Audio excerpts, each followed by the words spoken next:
Hi viewers, math study with Chandan sir চ্যানেলে প্রত্যেকে স্বাগত জানাই। তো আজকে আবারও আমি নতুন একটা ভিডিও নিয়ে হাজির হলাম। আজকে আমরা যে বিষয়ে আলোচনা করব তোমাদের একাদশ শ্রেণীর গণিতের ওপর মডেল কোশ্চেন পেপার। তো আমরা লাস্ট ভিডিওতে তোমাদের মডেল কোশ্চেন পেপার 2 এর যে ভিএসএ টাইপ বা অতি সংক্ষিপ্ত অর্থাৎ 2 নম্বরের যে কোশ্চেনগুলো থাকে সেই সমস্ত কোশ্চেনের প্রথম 7টা আমরা সলভ করেছিলাম।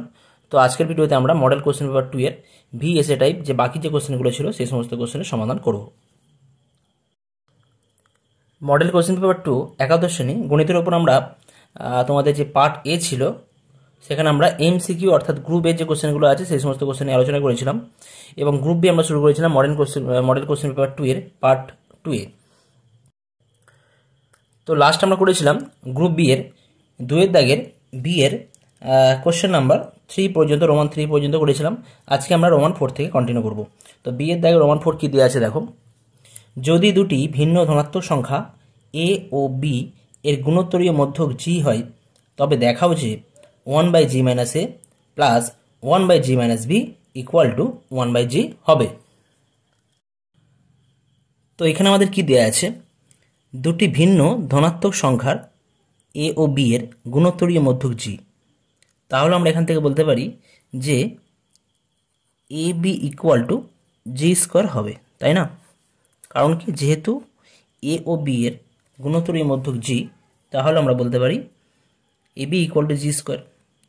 অথবা দুটো ধনাত্মক সংখ্যা যদি হয় সেক্ষেত্রে আমরা বলতে পারি A B equal to plus বা বলতে পারি এখান থেকে G equal to root A B, simple. Okay, এটাও আমরা বলতে পারি। তো যাই হোক, এখন আমাদের কি প্রমাণ করে দেখাতে হবে 1/g - a plus 1/g - b equal to 1/g। আমরা বাম পক্ষটা ধরে নিচ্ছি, left hand side equal to কী হবে 1/g - a plus 1/g - b। যদি এখান থেকে আমরা সিম্পলিফাই করি তাহলে কি পাবো, g - a into g - b, ওপরে কত হবে g - b plus g - a, right? তাহলে এই জায়গা থেকে আমরা পাবো 2g - a - b। যদি এটা আমরা সিম্পলিফাই করি তাহলে পাবো G square minus G into A plus B plus A B. এখন একটা জিনিস ফলো করো তোমরা, A B equal to G square তোমরা জানো, তাহলে এখানে এ বির জায়গায় তোমরা জি স্কোয়ার পুট করতে পারো। পুট করলে কি পাবে, 2b minus A minus B divide by G square minus G into A plus B plus G square. Okay, তাহলে এই জায়গা থেকে আমরা এখন কি পাবো, 2, এটা ছিল আমাদের 2g ছিল, 2g হবে এটা, সরি 2g, এটা 2g আছে, 2g minus A minus B divide by 2g square minus G into A plus b. এখন যদি তোমরা নিচে থেকে জি কমন নাও তাহলে কি পাবে, ওপরটা এস ডি থাকছে 2g মাইনাস এ মাইনাস বি, আর নিচে থেকে জি কমন নিলে কি পড়ে থাকবে 2g মাইনাস এ মাইনাস বি। তাহলে এই দুটো টার্ম ক্যান্সেল হয়ে যাচ্ছে, জাস্ট 1/g পড়ে থাকছে। আর এটাই আমাদের রাইট হ্যান্ড সাইডে ছিল, প্রুফড হয়ে গেল এটা আমাদের। অর্থাৎ 1/g minus a plus 1/g minus b equal to 1/g, এটাই আমাদের প্রমাণ হয়ে যাচ্ছে। নেক্সট কোশ্চেন সি এর দাগের রোমান 1 কি দেওয়া আছে দেখো, 2x square minus 3y square equal to 1 এবং 3x square minus 2y square equal to 1 পরাবৃত্তের উৎকেন্দ্রতা দ্বয়ের অনুপাতে নির্ণয় করতে হবে। এখানে আমাদের দুটো পরাবৃত্তের সমীকরণ দেওয়া আছে। প্রথম পরাবৃত্ত হচ্ছে 2x square minus 3y square equal to 1 এবং দ্বিতীয় হচ্ছে 3x square minus 2y square equal to 1। আমাদের কি করতে হবে, পরাবৃত্ত দ্বয়ের উৎকেন্দ্রতা দ্বয়ের অনুপাত নির্ণয় করতে হবে। তো প্রথম পরাবৃত্ত থেকে আমরা কি পাবো দেখা যাক, এক্স স্কোয়ার বাই 1/2 পাওয়া যাবে মাইনাস ওয়াই স্কোয়ার বাই 1/3 পাওয়া যাবে ইকুয়াল টু 1। তাহলে প্রথম পরাবৃত্তের ক্ষেত্রে এখানে এ স্কোয়ার কত আছে, এখানে এ স্কোয়ারের ভ্যালু হচ্ছে 1/2 আর বি স্কোয়ারের ভ্যালু কত, বি স্কোয়ার ভ্যালু হচ্ছে 1/3। অতএব প্রথম পরাবৃত্তের উৎকেন্দ্রতা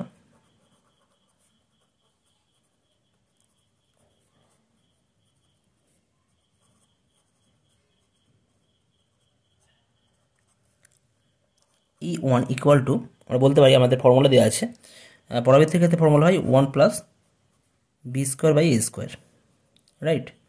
তো তাহলে আমরা এখান থেকে বলতে পারি 1 প্লাস বি স্কোয়ার মান তোমরা জানো 1/3, আর এ স্কোয়ার মান হচ্ছে 1/2।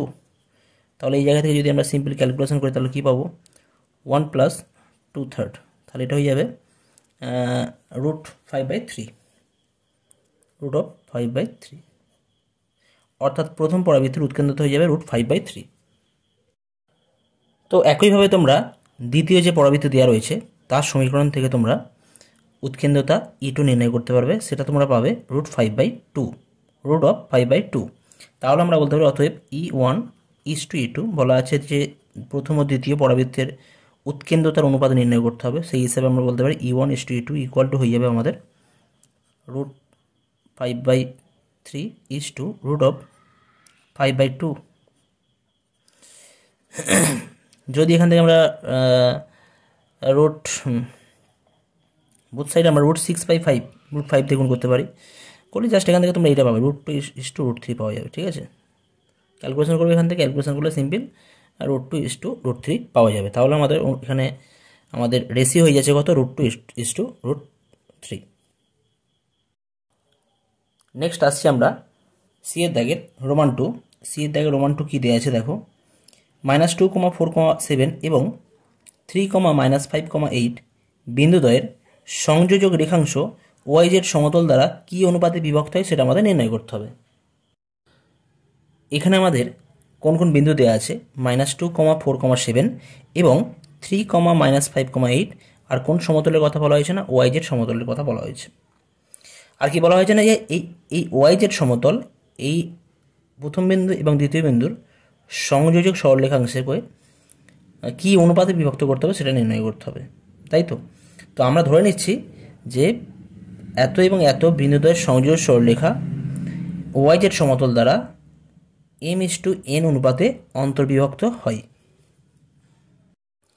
কি বললাম, ধরি প্রদত্ত বিন্দুদ্বয়ের অর্থাৎ প্রথম এবং দ্বিতীয় বিন্দুদ্বয়ের সংযোজক রেখাংশ YZ সমতল দ্বারা P বিন্দুতে, P একটা কোনো একটা বিন্দু, সেই বিন্দুতে m:n অনুপাতে অন্তর্বিভক্ত হয়। তাহলে আমরা এখন P বিন্দুর স্থানাঙ্ক নির্ণয় করব। অতএব P বিন্দুর স্থানাঙ্ক হবে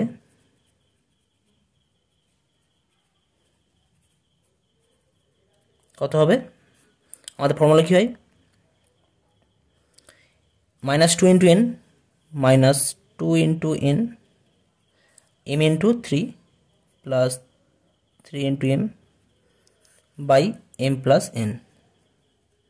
নেক্সট কত হবে, n × 4 বা 4 × n বলতে পারি, প্লাস m × -5 বা minus m × -5 by m plus n।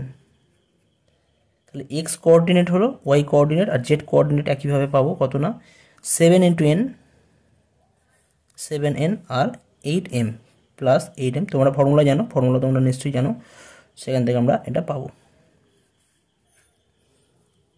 এখন এখানে একটা বিষয়, যেহেতু পি বিন্দু এই YZ সমতলের ওপর অবস্থান করছে আর YZ সমতলের সমীকরণ হয় x = 0, তাহলে পি বিন্দুর ক্ষেত্রে এই যে পয়েন্ট, এই যে কোঅর্ডিনেট আছে, এই যে স্থানাঙ্ক আছে, এর ভ্যালু কিন্তু 0 হয়ে যাবে। কি বলা হলো, পি বিন্দু, যেহেতু পি বিন্দু YZ সমতলের উপর অবস্থিত এবং YZ সমতলের সমীকরণ x = 0, তাহলে পি বিন্দুর এই x কোঅর্ডিনেট কি হয়ে যাবে, 0 হয়ে যাবে। তাহলে এখান থেকে আমরা যদি সিম্পল ক্যালকুলেশন করি পাবো 3m = 2n, অর্থাৎ m/n ইকুয়াল টু কত হবে, 2/3, বা বলতে পারি m:n = 2:3। তাহলে আমাদের নির্ণেয় রেশিও কত হয়ে যাচ্ছে না, 2:3। তাহলে আমরা কমপ্লিট অ্যান্সার লিখতে পারি যে এত এবং এত বিন্দুদ্বয়ের সংযোজক সরলরেখা YZ সমতল দ্বারা 2:3 অনুপাতে অন্তর্বিভক্ত হবে। নেক্সট আসছি আমরা ডি এর দাগের। ডি এর দাগের রোমান 1 কি দেওয়া আছে দেখো, মান নির্ণয় করতে হবে limit of x tends to 0 cos 5x minus cos 7x divide by cos x minus cos 5x। তো এখানে আমাদের কোশ্চেনে দেওয়া আছে limit of x tends to 0 cos 5x minus cos 7x divide by cos x minus cos 5x। এর জন্য আমরা যে ফর্মুলা অ্যাপ্লাই করব cos c minus cos d তোমাদের ত্রিকোণমিতিতে আছে, তার ফর্মুলা কি হয় 2 sin c plus d by 2 sin d minus c by 2। তো এখানে আমরা এই ফর্মুলা এখানে অ্যাপ্লাই করব, করলে কি পাবো limit of x tends to 0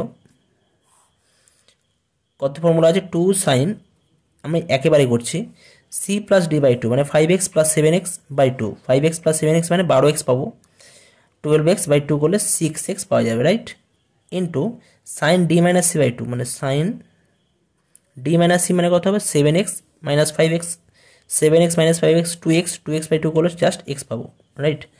আচ্ছা, এখানেও আমাদের একই formula cos c minus cos d 2 sin c plus d by 2 sin d minus c by 2, তার 2 sin c plus d by 2 করলে কি পাবো আমরা x প্লাস 5x বাই 2 মানে 3x পাওয়া যাবে, আর sin d minus c by 2 মানে 5x মাইনাস x বাই 2 করলে আমরা পাবো জাস্ট 5x মাইনাস x করলে আমরা 4x বাই 2 করলে 2x পাওয়া যাবে। তাহলে এই জায়গা থেকে আমরা এই দুইগুলো ক্যান্সেল করতে পারি এখন আমরা, ঠিক আছে, equal to limit of x tends to 0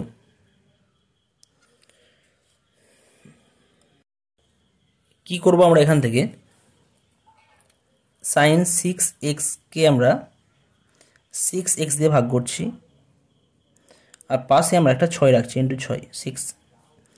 একইভাবে সাইন x কে আমরা x দিয়ে ভাগ করছি, পাশে আমরা কিছু রাখার দরকার নেই এখানে, আর নিচে আমরা কি করব সাইন 3x কে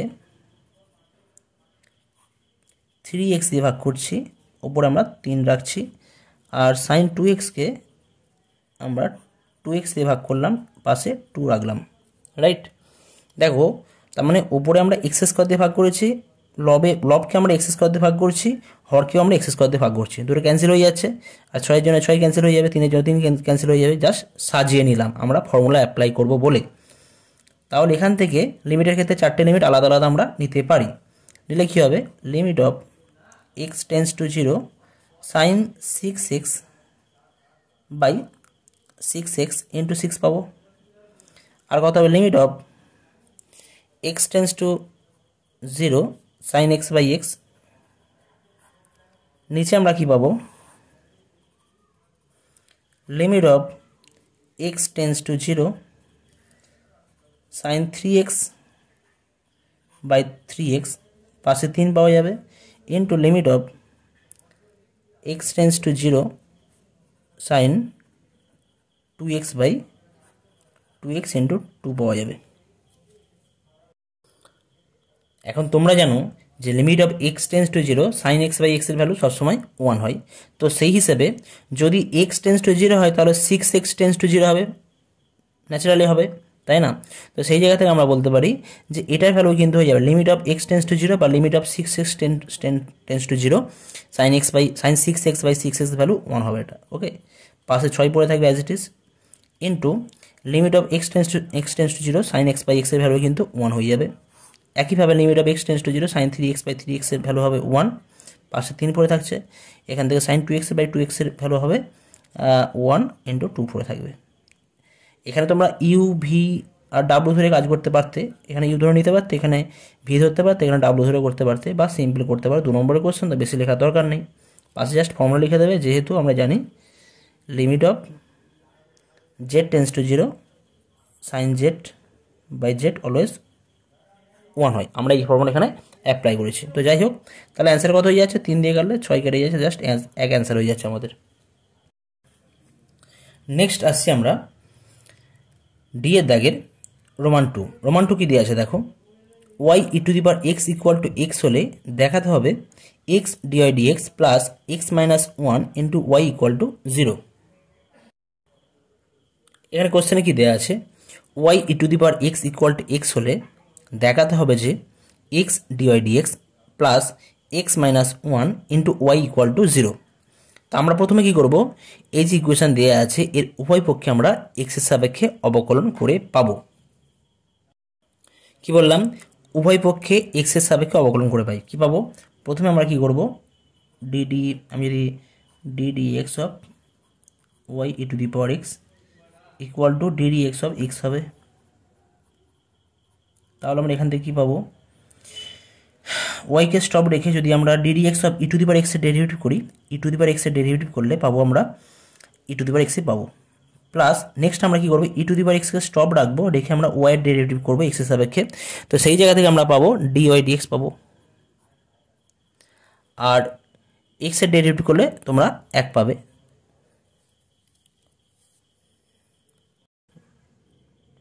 তাহলে আমরা এখন কি করব, এখন Y E to the power এক্সের ভ্যালু কিন্তু এক্স দেওয়া আছে, তো এই ভ্যালুটা আমরা এখানে পুট করতে পারি এক্স। আর এখান থেকে যদি আমরা ই টু দি পাওয়ার এক্সের মানটা বার করি কত পাবো, e to the power x হয়ে যাবে এক্স বাই ওয়াই। তো এই ই টু দি পাওয়ার এক্সের জায়গায় আমরা এক্স বাই ওয়াই আমরা পুট করছি, ডিওয়াই ডিএক্স ইকুয়াল টু 1। তার মানে আমরা কি পাচ্ছি, আমরা এটা এখানে লিখছি, আর এটাকে আমরা নাম্বার 1 করে দিচ্ছি। এখানে আমরা লিখে দেবো 1-এর সাহায্যে, 1-এর সাহায্যে আমরা এটা পেলাম। কি করা হয়েছে এখানে, জাস্ট আমরা এই Y E to the power এক্সের ভ্যালু যে এক্স সেটা আমরা এখানে পুট করেছি, আর ই টু দি পাওয়ার এক্সের মান আমরা যদি এখান থেকে বার করি কী পাবো, e to the power x equal to x by y হয়ে যাবে, সেই মানটা আমরা এখানে লিখেছি, ই টু দি পাওয়ার এক্সের জায়গায় এক্স বাই ওয়াই। এখন এখান থেকে যদি আমরা কন্টিনিউ করি কী পাবো, এখান থেকে কন্টিনিউ করলে আমরা পাবো x by y dy dx equal to 1 minus x হবে। জাস্ট এক্স জায়গাটা আমি যদি আমরা ডান দিকে আনি এটা পাবো, আর এখান থেকে পেয়ে যাচ্ছি x dy dx equal to ওয়াইটা যদি গুণ করে দিই তাহলে গুণ করলে কী পাওয়া যাবে, ওয়াই ইন্টু 1 মাইনাস এক্স। এবার এইটাকে যদি এই টার্মটাকে যদি আমরা বাম দিকে আনি তাহলে কী পাবো, x dy dx plus x minus 1 y equal to 0। তো এটাই আমাদের প্রমাণ করতে বলা ছিল, x dy dx plus x minus 1 y equal to 0, সেটাই আমরা প্রমাণ করলাম। তো এটা আমাদের প্রুফ হয়ে যাচ্ছে।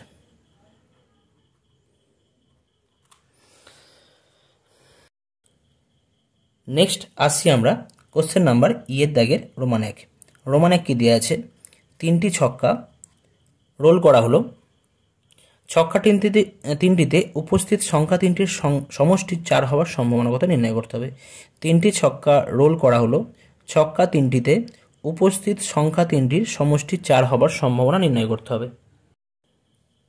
কি দেওয়া আছে এখানে, 3টি ছক্কা রোল করা হলো, তো সেই ক্ষেত্রে যদি এই 3টি ছক্কা রোল করার সমসম্ভব পরীক্ষার নমুনা দেশ আমরা এস বলি, তাহলে নমুনা দেশে কতগুলো নমুনা বিন্দু থাকবে।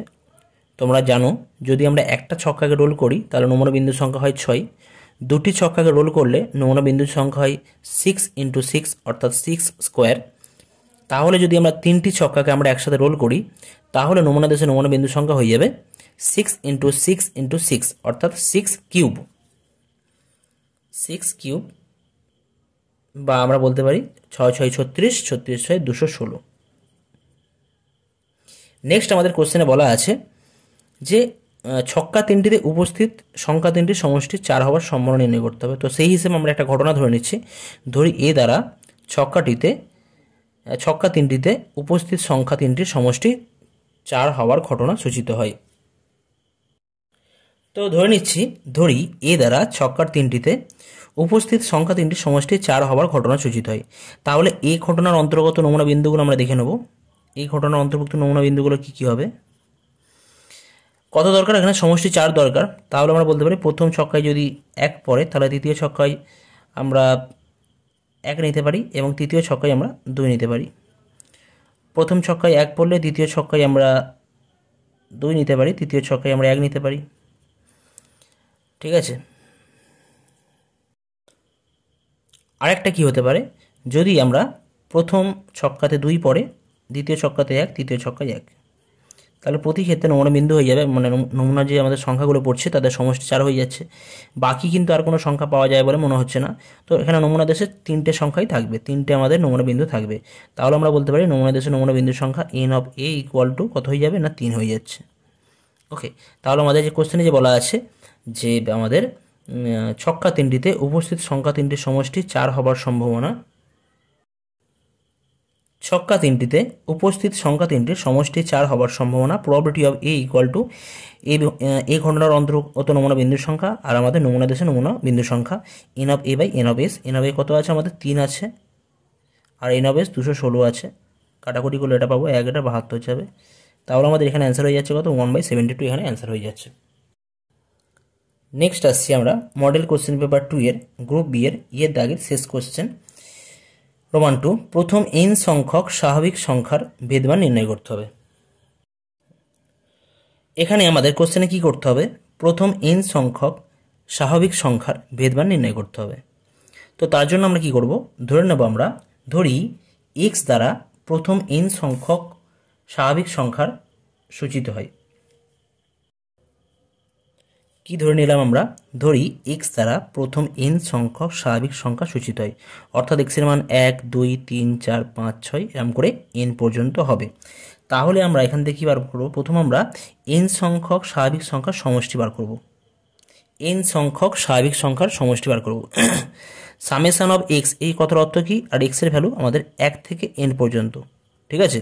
হলে কথা হবে 1 plus 2 plus 3 plus dot dot dot plus n। এর ভ্যালু তোমরা জানো, প্রথম n সংখ্যক স্বাভাবিক সংখ্যার সমষ্টি হয় n into n plus 1/2।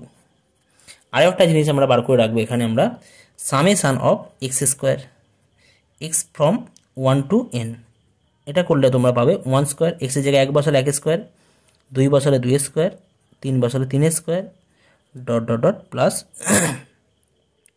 n square. এর মানও তোমরা জানো n into n plus 1 into 2n plus 1/6, right?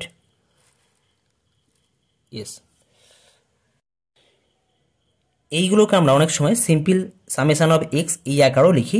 তার মানেই আমাদের বুঝে নিতে হয় যে এক্সের ভ্যালু 1 থেকে n পর্যন্ত আছে। এখানে আমরা একইভাবে আমরা এটাকে সামেশান অফ এক্স স্কোয়ার এই আকারে আমরা লিখতে পারি। এখন আমরা কি করব, n সংখ্যক স্বাভাবিক সংখ্যার ভেদমান, ভেদমান তোমরা জানো, ভেদমানের ফর্মুলা যদি সিগমা স্কোয়ার হয়, ভেদমান হয় সিগমা স্কোয়ার। সিগমা স্কোয়ার মানে আমরা ভেদমান জানি, আর সিগমা মানে স্ট্যান্ডার্ড ডেভিয়েশন বা সম্মুখ পার্থক্য। ইকুয়ালটা আমাদের ফর্মুলা কি, ফর্মুলা হচ্ছে আমাদের summation of x square by n যতগুলো সংখ্যা আছে minus summation of x by n এত এর হোল স্কোয়ার। এটা আমাদের ফর্মুলা ছিল, আমাদের সেই ফর্মুলা থেকে আমরা এটা বলতে পারছি। ইকুয়াল টু কত হবে, সামেশান অফ এক্স স্কোয়ারের মান তোমরা অলরেডি পেয়েছো। সামেশান অফ এক্স স্কোয়ারের মান কত তোমরা পেয়েছো, n into n plus 1, n into n plus 1 into 2n plus 1 divide by 6, নিচে কত আছে n আছে into n, minus summation of x, summation of এক্সের মান কত n ইন্টু n প্লাস 1/2, নিচে কত আছে n আছে এত এর হোল স্কোয়ার, রাইট? তাহলে এই জায়গা থেকে আমরা কি পাচ্ছি, ইকুয়াল টু হয়ে যাবে n যদি ক্যান্সেল করি তাহলে পাবো আমরা n plus 1 into 2n plus 1/6 minus n cancel হয়ে গেলে এখান থেকে পাওয়া যাবে n plus 1 whole square by 2 square করলে 4 পাওয়া যাবে। তাহলে এই জায়গা থেকে আমরা পাচ্ছি 4 আর 6 লসাগু যদি করা হয়, 4 6 লসাগু 12 হয়ে যাবে, 6 দিয়ে করলে এটা গুণ করলে পাবো 2 Times n plus 1 into 2n plus 1 minus 4 দিয়ে করলে 3 পাবো n প্লাস 1 হোল স্কোয়ার। তাহলে এই জায়গা থেকে আমরা যদি এখন ক্যালকুলেশন করি, যদি আমরা এখান থেকে n প্লাস 1 কমন নিই, n প্লাস 1 কমন নিলে আমরা পাবো 2 দিয়ে গুণ করলে এটা 4n হবে প্লাস 2 মাইনাস 3 দিয়ে গুণ করলে মাইনাস 3n মাইনাস 3 পাওয়া যাবে। নিচে কত আছে আমাদের 12 আছে। এই জায়গা থেকে যদি আমরা ক্যালকুলেশন করি তাহলে n প্লাস 1 পাবো এখান থেকে, আর 4n মাইনাস 3n করলে মাইনাস জাস্ট n পাওয়া যাবে, মাইনাস 3 প্লাস 2 করলে মাইনাস 1/12, তার মানে হয়ে যাচ্ছে n স্কোয়ার মাইনাস 1/12। অর্থাৎ আমরা কি পেলাম, প্রথম n সংখ্যক স্বাভাবিক সংখ্যার ভেদমানের মান হয়ে যাচ্ছে n স্কোয়ার মাইনাস 1/12। তাহলে আজকের ভিডিওতে আমি এই পর্যন্তই করলাম। তোমাদের পরবর্তী ভিডিওতে মডেল কোশ্চেন পেপার 3 থেকে শুরু করা হবে। তো আশা করি তোমরা প্রত্যেকে বাড়িতে প্র্যাকটিস করছো এবং প্র্যাকটিস কন্টিনিউ করে যাই।